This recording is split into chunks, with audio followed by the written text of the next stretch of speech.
One of the very earliest uh, uh,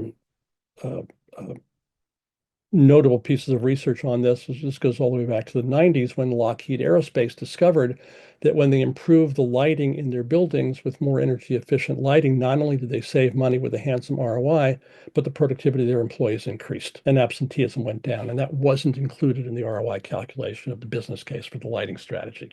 Daniel has expanded this in a book called The Value of Values that identifies the enormous submerged value that can come along with well-constructed sustainability strategies. And the flip side of that, of course, is the risks that you don't notice, that you don't take into account, that you don't monetize.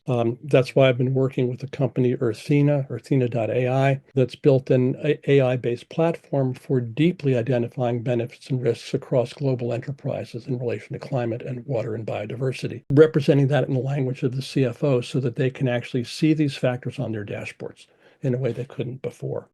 Another problem is that we're fragmentary. We look at projects in isolation. We look at activities in isolation. We worked with a large national retailer some years ago, had a very sophisticated, experienced person brought in as their CSO. He identified 50 strategies that they could do to improve their sustainability performance. Hang on, we got folks in the waiting. And we asked them, how are they going to decide what to do out of all these 50 strategies? And he said, well, we've rank ordered them by ROI. And we're going to move down the list from top to bottom until we hit until we exceed our capital hurdle rate, and we'll stop there, which is an entirely sensible strategy. Nothing wrong with that at all, except, and we asked, have you calculated the ROI of doing number 7 first, and then number 2, and then number 11 in combination?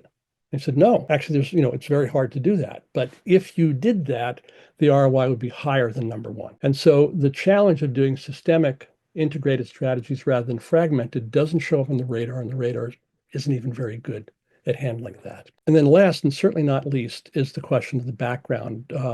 Individual enterprises are operating in the world of what Randy Hayes calls cheater economics, an economic system, a market system that doesn't adequately value costs and benefits and risks, doesn't show up in prices, doesn't show up in cost of capital, although it starts to, and I think Paul may speak to that.